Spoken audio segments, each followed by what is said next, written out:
창세기 9장 18절부터 29절까지의 말씀입니다. 구약 성경 11쪽에 있습니다. 구약 성경 11쪽 창세기 9장 18절부터 29절까지의 말씀 한 절씩 읽고 마지막 29절은 한 목소리를 읽겠습니다. 제가 먼저 읽습니다. 방주에서 나온 노아의 아들들은 셈과 함과 야벳이며 함은 가나안의 아버지라.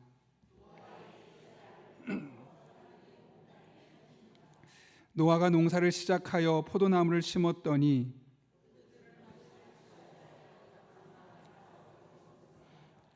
가나안의 아버지 함이 그의 아버지의 하체를 보고 밖으로 나가서 그의 두 형제에게 알림해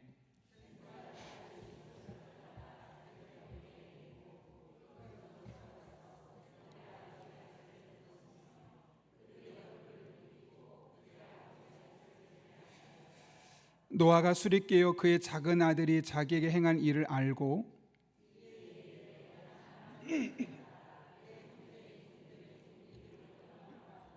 또 이르되 셈의 하나님 여호와를 찬송하리로다. 가나안은 셈의 종이 되고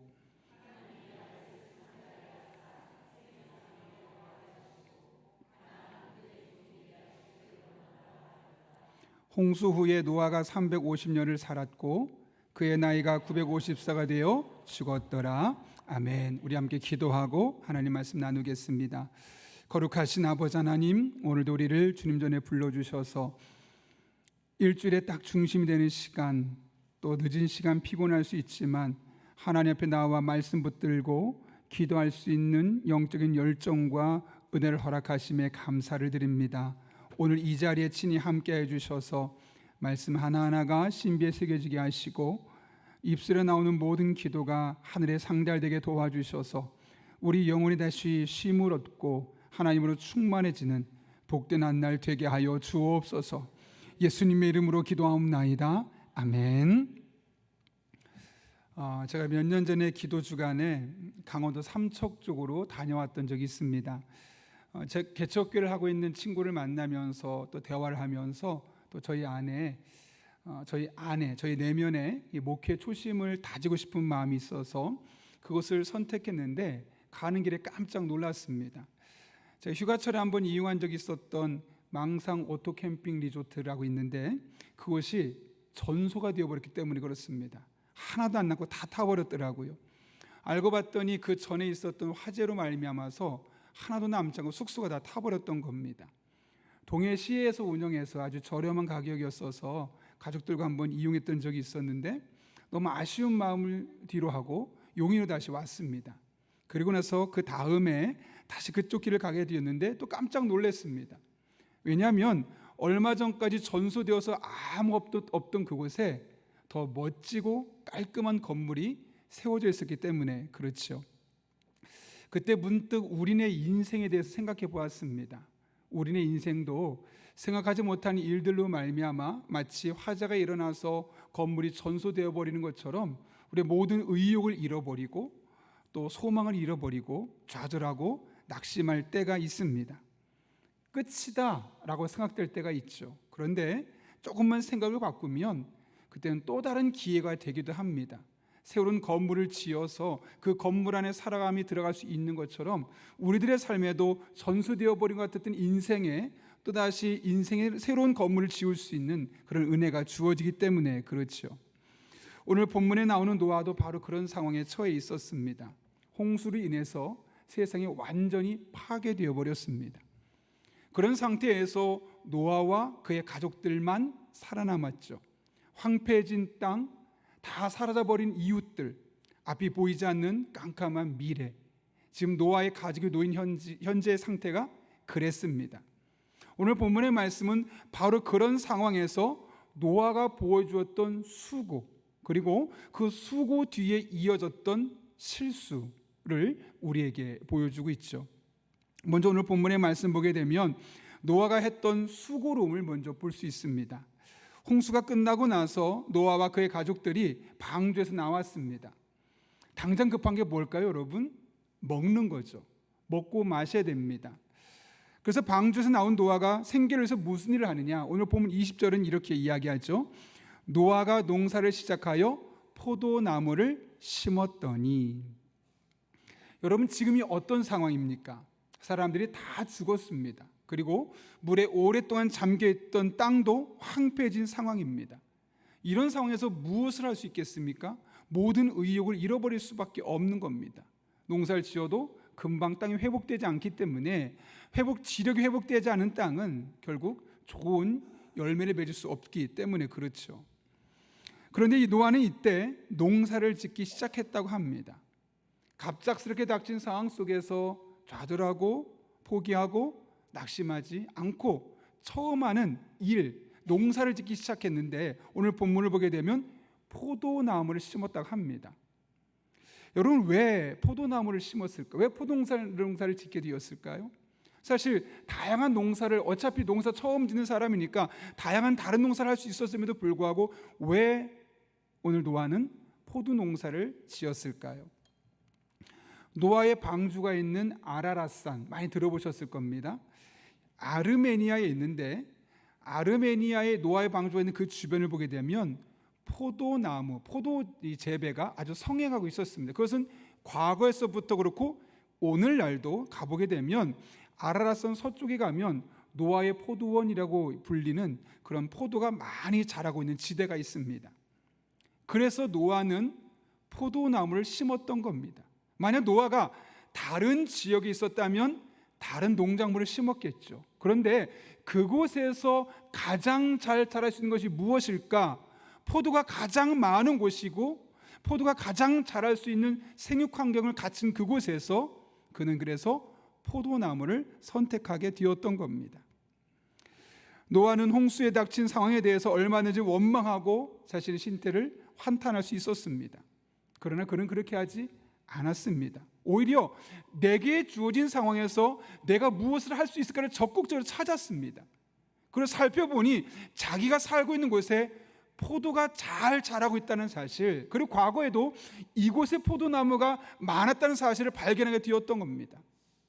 그래서 다른 농사가 아니라 그 땅에서 포도 농사를 짓기 시작했던 것이죠.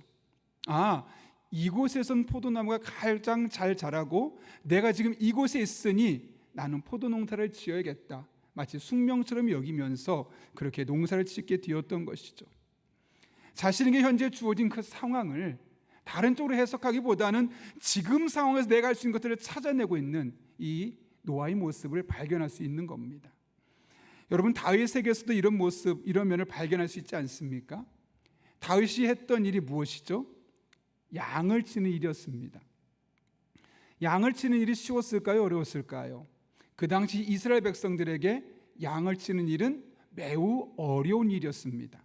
그런데 이 다윗의 아버지가 양을 치는 일을 누구에게 시켰냐면 막내 아들인 다윗에게 시킨 겁니다. 잘 아시겠지만 사무엘이 찾아왔을 때 왕감으로 불러드릴 때 다 불러드렸지만 마지막 다윗만큼 부르지 않았습니다. 양을 지켜야 되기 때문이라기보다는 다윗이 그렇게 탁월하거나 대단한 모습을 보여주지 못했기 때문에 그랬죠.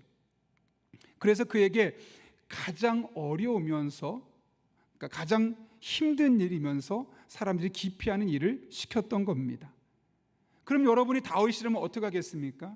아버지, 제가 막내인데 왜 저한테 가장 힘든 일을 시킵니까?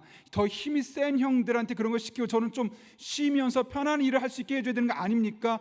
라고 원망하고 불평할 수 있는데 다윗은 그러지 않았어요. 시편을 보시게 되면 대부분의 시편이 다윗이 양을 칠 때 만들었던 시편입니다. 양을 치던 상황 속에서 오히려 하나님 앞에 평화를 노래하며 믿음을 고백했던 다윗의 모습을 우리는 발견할 수 있는 것이죠. 그렇게 다윗은 자신에게 하나님 아버지가 왜 이런 일을 맡겼을까? 아버지를 원망하기보다는 지금 내게 주어진 이 일을 마치 숙명처럼 여기면서 그 일을 누구보다 전심전력을 다해서 감당해냈습니다. 하나님은 다윗의 그런 모습을 보시고 그를 이스라엘의 왕으로 세우셨죠. 이에 대해 시편 78편은 이렇게 선언합니다. 화면을 보고 같이 한번 읽어볼까요? 시작. 또 그의 종 다윗을 택하시되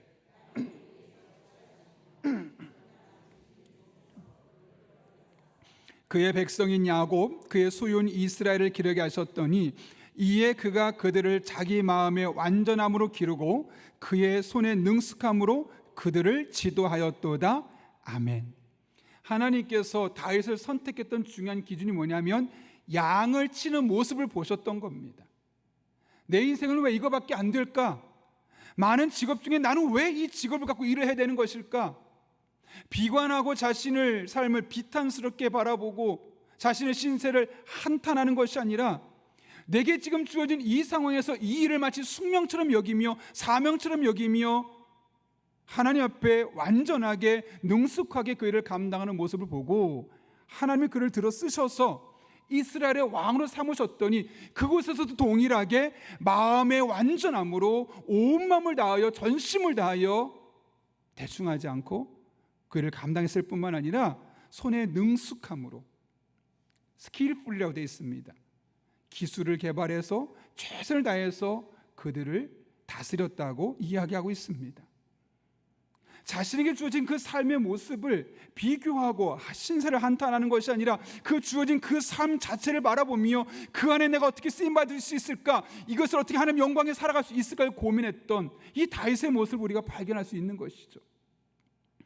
제가 최근에 찬양을 듣다가 가사가 너무 은혜가 되어서 매일매일 반복해 듣고 있고, 사실 오늘 좀 전에도 올라가기 전에도 1시간짜리 음악을 틀어놓고 계속 듣고 기도하고 했다 올라온 찬양이 있습니다. 손경민 씨가 작사 작곡하고 또 한이라는 분이 부른 일상, 제목이 일상입니다. 일상인데 제가 찬양하고 싶은데 좀 거시기해서 그냥 가사만 제가 읽어보겠습니다. 나를 보내사 서게 하신 곳, 가장 귀한 곳이 바로 이곳이라. 내게 주신 곳 광야와 같아도 믿음과 소망 가지고 최선을 다하리. 나의 작은 삶 주께 드릴 때 나의 삶을 통해 주 영광 받으리. 내게 맡기신 가장 귀한 이곳 감사와 순종함으로 오늘을 살리라. 나의 일상을 통해 하나님께 영광을, 나의 일상을 통해 생명의 복음을, 내게 맡기신 이곳 나를 부르신 곳에 하나님의 나라가 이루어지길 원합니다. 은혜가 되지 않습니까? 내게 주신 그 일상은 하나님이 나를 보내셔서 서게 하신 곳입니다. 다른 것과 굳이 비교할 필요 없이 그 자체가 가장 귀한 곳입니다. 얼마의 연봉을 받느냐와 상관없습니다. 얼마나 많은 인정을 받느냐와 상관없습니다. 그냥 내가 지금 주어진 그 자리가 가장 귀한 곳이고, 비록 그곳이 지금 당장 광야와 같아도 믿음과 소망을 가지고 최선을 다해야만 하는 삶의 자리입니다. 그곳에서 나의 작은 삶을 하나님께 드릴 때 나의 삶을 통해 하나님의 영광을 받으시고, 나의 일상을 통해 나의 부르신 이곳에 하나님의 나라, 하나님의 다스리시고 통치하시는 그 놀라운 은혜가 경험되는 것을 우리는 맛볼 수 있다는 것이죠. 우리들의 삶에도 노아가 겪은 일들을 동일하게 겪을 수 있습니다. 모든 것이 다 무너져서 다시 시작하기에는 너무너무 지치고 힘들고, 내가 이를 제대로 감당할 수 있을까? 내가 이 상황을 극복할 수 있을까? 하는 불안함이 우리를 엄습할 수도 있고, 그래서 빨리 포기해버리고 싶을 수도 있습니다. 이럴 때 우리가 할 일은 무엇일까요? 하나님께서 지금 내게 열어놓으신 그 환경에서 최선의 삶을 다하여 살아가는 것입니다. 비록 지금 그것이 광야와 같아도 믿음과 소망을 가지고 하나님만 바라보며 의지하며 내게 주신 그 능력을 가지고 최선을 다해 살아가는 것입니다. 그럴 때 하나님은 그런 사람을 통하여 일하실 것입니다. 그런 사람에게 기회의 문을 열어주시고 그런 사람의 삶의 자리를 하나님의 나라가 되는 축복의 장소로 바꾸어 주실 것입니다. 그러므로 직업 때문에, 가정 환경 때문에, 경제적인 능력 등을 놓고 굳이 다른 사람과 비교하지 마십시오. 이 모든 것은 지금 하나님께서 내게 주신 삶의 자리입니다. 하나님께서 나를 통해 영광 받기 위해서 허락하신 가장 귀한 곳입니다.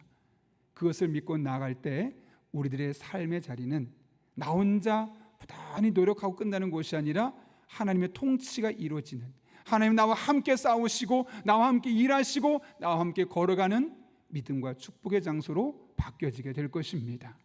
그런 은혜가 저 여러분의 삶을 통해 경험될 수 있기를 예수님의 이름으로 축원합니다. 포도 농사를 시작한 노아가 포도주를 제조하기 시작했습니다.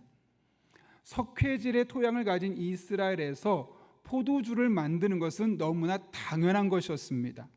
그런데 여기서 문제가 발생하죠. 포도주를 마신 노아가 크나큰 실수를 범합니다. 어떤 실수였는지가 오늘 21절에 이렇게 기록되어 있죠. 제가 한번 읽어보겠습니다. 포도주를 마시고 취하여 그 장막 안에서 벌거 벗은지라. 사실 술을 마시는 것 자체는 큰 문제가 되지 않았습니다. 문제는 술에 취하면서 그 뒤에 나타났던 일입니다.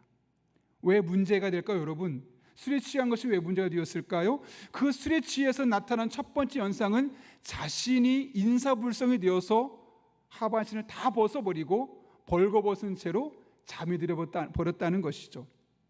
더 큰 문제는 이로 말미암아 파생된 현상입니다. 아들 함이 이 광경을 목격합니다. 그리고 나서 이 사실을 형제들에게 알리죠. 나중에 이 사실을 알게 됐던 노아가 그 아들 함에게 어떻게 하느냐, 오늘 본문 24절과 25절 말씀 같이 읽겠습니다. 시작. 노아가 술이 깨어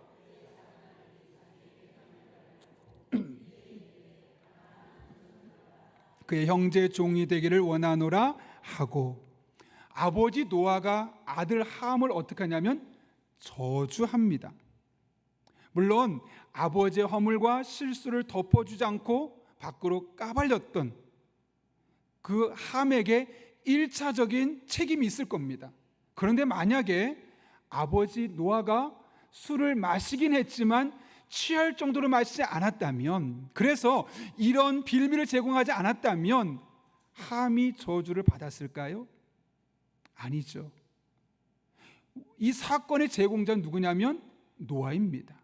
술을 취한 노아가 사건의 원흉이었고 그것이 결국 함에게 저주까지 가게 되는 통로가 되어버렸던 것이죠. 노아의 충동적이고 무분별했던 행동이 결국 그의 아들이 또 다른 죄를 짓게 만들고 그 아들이 저주를 받는 길로 이끌었다는 사실을 오늘 본문은 우리에게 이야기하고 있는 겁니다.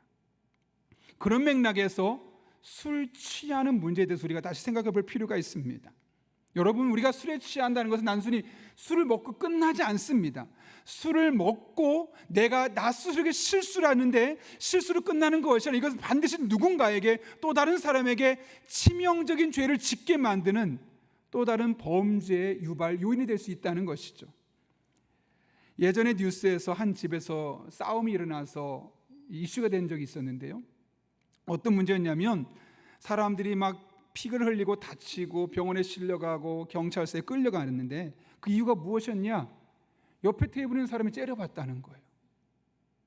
여러분, 사실 평상시 같으면 어땠을까요? 굳이 옆에 있는 사람 째려볼 이유도 없고 눈 마주치면 서로 딴 데 쳐다보지 않습니까? 근데 술 취하니까 내가 뭐라도 된 것처럼 너 왜 나를 째려봐 하면서 양쪽에서 패싸움이 벌어진 겁니다. 결국은 나도 다치고 상대방도 다치고 서로 범죄자가 되어서 경찰에서 벌금을 받고 또 어떤 사람은 실형도 사는 그런 일을 겪을 수밖에 없었던 것이죠. 술을 마시는 것을 넘어서 취하게 될 때 나타나는 현상들입니다. 여러분, 그리스도인도 술을 마실 수 있습니다. 성경에 술 마시는 것 자체는 큰 문제가 되지는 않습니다. 문제는 취하게 되는 것이죠. 어떤 분이 이럴 겁니다. 목사님, 취하지 않는 적당한 선에서 마시면 되지 않습니까? 예, 괜찮을 겁니다. 적당한 음주는 죄가 되지 않습니다. 그런데 그것이 쉽지 않습니다. 왜요? 한 번 마시면 그 술이 나를 정복해 가기 때문에 그렇죠. 그래서 지혜왕 솔로몬은 잠언 23장에서 술을 마시는 것에 대해서 이렇게 강력하게 권고합니다. 우리 한번 잠언 23장 29절부터 35절까지 말씀 천천히 화면 보면서 읽었으면 좋겠는데요. 제가 일부러 좀 쉬운 번역으로 가져왔습니다. 먼저 29절부터 읽겠습니다. 같이 읽습니다. 시작. 재앙이 누구에게 있는가? 슬픔이 누구에게 있는가? 분쟁이 누구에게 있는가? 불평이 누구에게 있는가? 누가 불필요한 상처와 충혈된 눈을 가지고 있는가? 우리가 겪고 있는 많은 아프고 괴롭고 힘든 일들이 나열하고 있는 겁니다. 누구에게 이런 일이 있느냐? 30절 읽습니다. 술독에 빠진 자에게 있고 독한 술을 들이키는 자에게 있다. 술을 마시는 자에게, 여기 보면은 술독에 빠진 자는 술에 취한 자입니다. 독한 술은 우리 다른 번역을 보게 되면 술을 혼합한, 흔히 말하는 폭탄주를 마시는 사람들을 말하는 겁니다. 자, 그런 사람들에게 어떤 이런 일이 생긴다는 거죠. 31절은 또 이렇게 말합니다. 술잔에 같이 있습니다. 술잔에 따라진 포도주가 붉고 번쩍이며 목으로 술술 넘어가도 너는 거들떠보지 마라. 여러분, 술이 어떻게 넘어간다고요? 술술 넘어간다는 거예요. 처음에 한 잔만 마셔야지, 두 잔만 마셔야지, 아니요, 한 잔, 두 잔이 세 잔 되고 네 잔 되면서 술술 넘어가니 어떻게 하라고요? 아예 거들떠보지도 말라고 말합니다. 나는 술 취하지 않을 자신이 있어, 아니라는 겁니다. 성경은 처음엔 그런 마음으로 시작하지만 나도 모르게 술이 술술 넘어가면서 술 취하게 될 거니까 아예 그냥 거듭떠 보지 말라고 우리에게 권면하고 있는 겁니다. 왜요? 자, 32절부터 이 술을 계속 술술 마시게 되어서 술 취하게 될 때 구체적으로 어떤 일들이 일어나느냐? 32절 있습니다. 시작. 마침내 그것이 뱀같이 물 것이요 독사같이 쏠 것이다. 계속 읽습니다. 너의 눈은, 너는 망망대해 가운데서 돛대 꼭대기에 누워 잠자는 자 같을 것이다. 아무리 때려봐라 하나도 아프지 않다. 아무리 때려봐라 아무 느낌도 없다. 술이 언제 깰 것인가? 깨면 또 마셔야지라고 말할 것이다. 어디 많이 보던 장면 아닙니까? 술 마시는 장면에 있는 그 모습이 똑같이 지금 묘사되고 있는 겁니다. 술을 취하게 되면 헛것이 보입니다. 환상이 보인다는 것이 아니라 눈이 초점을 잃어버린다는 거죠. 그리고 입은 허튼 소리, 쓸데없는 말, 반복하는 말, 허튼 소리를 짓거리게 된다. 그래서 말싸움이 일어나기 시작하고 갈등이 일어나기 시작하고 부부간에도 너무 술을 마시고 취하다 보면 문제가 있을 수밖에 없죠. 34절 보면 망망대해 가운데서 돛대 꼭대기에 누워 잠자는 것 같다. 약간 붕 뜬 느낌, 멍한 느낌을 준다는 겁니다. 그리고 맞아도 때려봐 안 아파. 나중에 보면 시퍼렇게 멍들어 있지 않습니까? 아무 느낌이 없어요. 또 깨면 또 마셔야지, 계속 먹고 또 마시고 또 마신다는 거예요. 술은 결국 우리에게 술술 들어가면서 이렇게 우리들을 이런 일을 있게 되니까 29절처럼 재앙이 임하게 되고 슬픔이 임하게 되고 분쟁이 임하게 되고 불평이 임하게 되고 불필요한 상처를 갖게 되고 충혈된 눈을 가지면서 살아갈 수밖에 없다는 사실을 분명히 이야기하고 있는 것이죠. 술에 취하게 될 때 나타나는 현상들입니다. 일시적으로는 기분을 좋게 만들어 주겠지만 그것이 취하는 순간부터 우리는 감정과 이성의 통제력을 잃기 시작하면서 수많은 문제들을 발생시킨다는 거죠. 술 먹기 전과 술 먹고 난 이후에 사람이 180도 달라지는, 가장 치명적인 것은 술은 중독성을 갖고 있다는 거죠. 35절, 깨면 또 마셔야지, 깨면 또 마셔야지. 결국 알코올릭, 알코올 중독자가 되어 가는 겁니다. 그래서 솔로몬이 뭐라고 말합니까? 31절, 목으로 술술 넘어가니까 거들떠 보지도 말아라. 술 마시는 것 자체는 죄가 되는 건 아니지만 한 잔, 두 잔 마시다 보면 더 마시게 되고, 그러다 보면 이런 수많은 일들이 일어나니 애초에 거들떠 보지도 말아라. 사실 여러분, 술 안 먹고도 살 수 있지 않습니까? 언제가 저희 아들이 찾아와서 그런 얘기 하더라고요. 친구들 부모님 보면 계속 어마어마하게 술을 많이 마신대요. 그러면서 술을 안 마시고 어떻게 대화가 되냐고 이야기한다는 거예요. 제가 저희 아들들한테 그랬어요. 얘들아, 엄마 아빠 보니까 어떠냐? 술 안 마셔도 대화 충분히 잘하지 않니? 예, 그래. 그분들은 술 마시지 않으면 대화가 안 된다고 하는데 엄마 아빠 봐, 술 안 마셔도 충분히 대화가 될 수 있어. 어떻게 대화하느냐가 중요하지 무엇을 먹고 마시냐가 중요한 게 아니야. 여러분, 술은 결국 우리를 통제력을 잃게 만들고 이성을 상실하게 만들어서 많은 문제들을 일으킬 수밖에 없습니다. 우리의 삶을 무기력하게 만들고 무분별하게 만들어서 결국은 나의 인생만 망가뜨리는 것이 아니라 다른 사람을 또다시 죄짓게 만드는 노아가 자기만 옷을 다 벗어제치고 끝난 것이 아니라, 그런 실수로 끝난 것이 아니라 결국 아들에게 죄를 짓게 만들고 아들을 저주할 수밖에 없게 만드는 것까지 나아갔던 것처럼, 술을 마시는 것은 결국 또 다른 죄를 양산해낼 수밖에 없다는 겁니다. 그래서 가능하면 술은 거들떠보지 않는 것이 좋습니다. 그것이 나를 지키는 것이고 다른 사람을 살리는 일이기도 합니다. 그런데 보다 더 적극적인 일이 있어요. 술을 안 마시는 것. 여러분, 왜 사람들이 술을 마시는 것 무엇 때문일까요? 마신다는 얘기는 것에 의지한다는 거죠. 사도 바울은 에베소서 5장 18절에서 이렇게 이야기해요. 술 취하지 말라, 이는 방탕한 것이니. 술에 취하게 되면 결국 방탕함으로 넘어가게 되어 있다는 거죠. 그러면서 반대로 뭐라고 말하냐면 오직 성령으로 충만함을 받으라. 그 사람은 너무 힘들거나 지치면 술에 의지할 수밖에 없는 상황이 있을 수도 있어요. 우리 믿음의 사람들은 그런 상황 가운데 술을 의지하지 말라고 무엇을 의지하라고요? 성령을 충만한 삶, 즉 성령을 의지하라는 것이죠. 그럴 때 우리가 성령으로 충만하게 될 때 나는 술에서 나를 지킬 수 있게 되고 또 다른 사람의 죄를 짓게 만드는 현장에서 그 사람을 지켜주는 그런 은혜와 축복의 삶을 살아갈 수 있게 되는 것입니다. 그러니 단순히 술을 먹지 않겠다를 넘어서서 성령 충만한 삶을 통해서 술을 의지하지 않고도 살아갈 수 있는, 성령님을 의지하고 성령님의 은혜로 우리에게 주어진 어려움과 힘든 일들을 극복하며 살아갈 수 있는 그런 저 여러분 될 수 있기를 예수님의 이름으로 축원합니다. 우리 함께 기도하겠습니다. 살아계신 하나님 아버지, 오늘 노아의 수고와 실수를 통해 우리의 삶을 돌아봅니다. 우리를 무너지게 만드는 상황에서도 결코 절망하거나 낙심하지 않게 하시고 우리에게 주신 일상에서 최선을 다할 때 우리 일상을 통해 하나님께 영광 올려드리고 우리의 일상에 하나님의 나라가 이루어지게 하여 주옵소서. 때론 종종 술에 취하고 싶을 만큼 힘들 때도 있습니다. 이러한 때에도 오직 성령으로 충만함을 사모하게 하시고 성령 충만함으로 술에서 나를 지키시고 죄에서 다른 사람을 지키는 은혜와 축복의 통로가 되게 하여 주옵소서. 예수님의 이름으로 기도하옵나이다.